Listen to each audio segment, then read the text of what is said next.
अरे जी, सबसे बड़ा कर्म है, तो अच्छे कर्म के बाद नहीं, कभी-कभी कर्म नहीं, सबसे बड़ा धर्म है। धर्म युक्त कर्म है।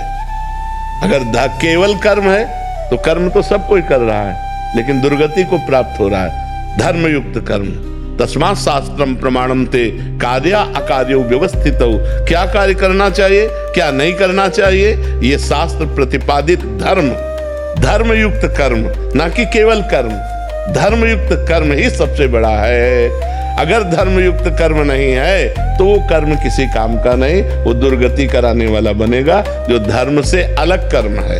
किसका प्रश्न है? बात समझ पा रहे हो? बहुत समझ रहे हैं, लेकिन महाराज जी प्रश्न ये है कि धर्मयुक्त कर्म करने के बाद भी बहुत बार ऐसा होता है कि उस इंसान जो पूरी निष्ठा से अपने सही कर्म कर रहा है, फिर भी उसके हर छोटी छोटी चीज में बाधा आती है। क्यों? क्योंकि पूर्व में पाप कर्म किया है, तो उसको कौन भोगेगा?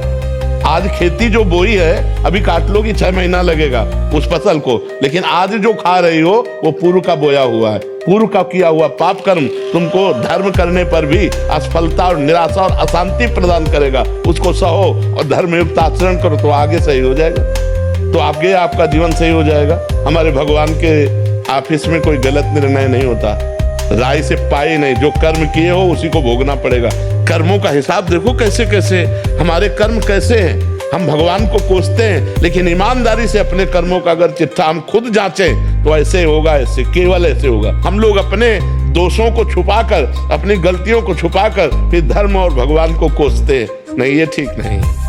धर्मयुक्त कर्म ही, लेकिन वर्तमान में धर्म करते हुए हमें दुख मिल सकता है, क्योंकि पूर्व में हमने जो पाप किया उसका परिणाम हमें दुख देगा कल के। ये हमें आज नहीं, तुरंत की खेती थोड़ी है, तुरंत का परिणाम थोड़ी। आज आपने कोई गलत किया तो आज दंड थोड़ी मिलेगा, मुकदमा चलेगा, पेशगी होगी बार बार, फिर जब न्यायाधीश आपको दंड देगा तब देगा। सालों आपको दौड़ाना पड़ेगा, सालों आपको परेशानी पड़ेगी, फिर बाद में निर्णय होगा। तो अगर आप निर्दोष पाए गए तो मुक्त हो जाओगे, दोषी पाए गए तो सजा होगा। तो ये तो है यहाँ का न्याय। हमारे भगवान के यहाँ तो बड़ा रजिस्टर है, अनंत ब्रह्मांडों का है। कहो 100 जन्म का हिसाब अब आवे।